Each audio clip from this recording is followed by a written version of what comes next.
Niger राष्ट्रपति बजौम को 26 जुलाई को सत्ता से हटा दिया गया और वहां पर सेना का शासन कायम हो गया। तब से अब तक कई उतार चढ़ाव देखने को मिल रहे हैं, लेकिन नाइजर की तस्वीर अभी भी धुंधली है।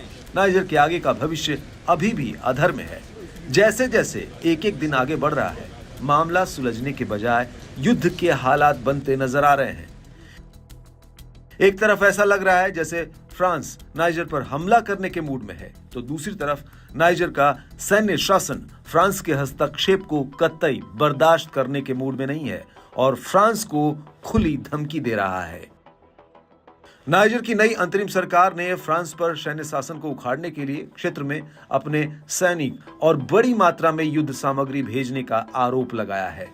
इसके अलावा यह भी कहा गया है कि इकोवस के समन्वय में सैन्य हमले की तैयारी के तहत फ्रांसीसी सैन्य बलों को कई पश्चिमी अफ्रीकी देशों में तैनात किया गया है।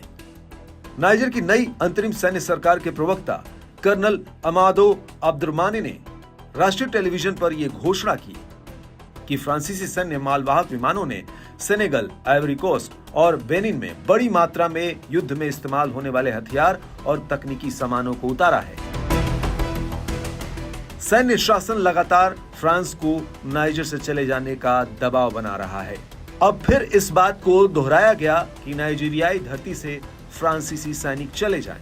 फ्रांसीसी अधिकारियों को भी देश छोड़ने का आदेश दिया गया था, लेकिन फ्रांस इसे मानने को तैयार नहीं है, क्योंकि उसके मुताबिक नए सैन्य शासन को देश का वैध अधिकार नहीं है।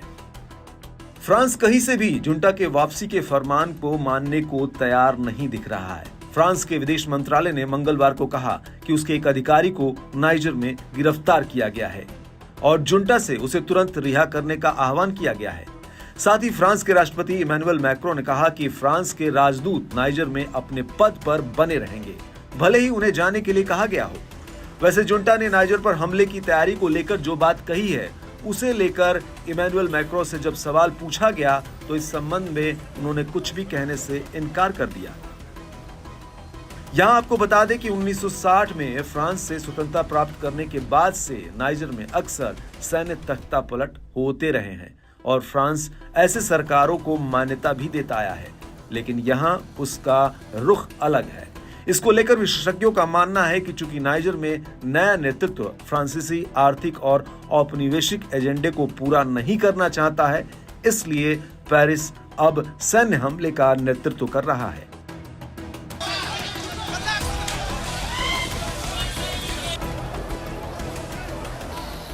नाइजर की जनता की बात करें तो पिछले कुछ दिनों से नाइजर के लोग फ्रांसीसी सैन्य अड्डों के बाहर प्रदर्शन और धरना दे रहे हैं और मांग कर रहे हैं कि फ्रांसीसी सेनाएं सामान पैक करके घर चली जाए।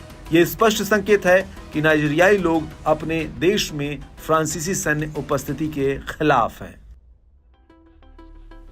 फ्रांस के नाइजर को न छोड़ने की एक और अहम वजह है, वो ये कि फ्रांस को अपने परमाणु ऊर्जा स्टेशंस को चलाने के लिए अधिकांश यूरेनियम नाइजर से मिलता है।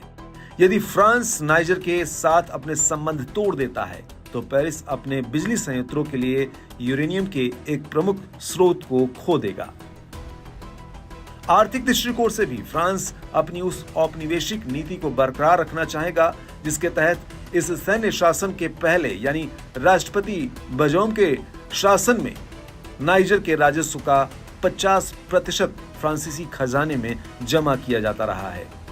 देखते हैं कि इस उहापोह के बीच नाइजर का भविष्य आखिर कैसा रहता है, क्योंकि फिलहाल तो नाइजर की जनता गरीबी, भूखमरी और बेकारी के साथ साथ युद्ध के खतरे के बीच जीने को मजबूर है।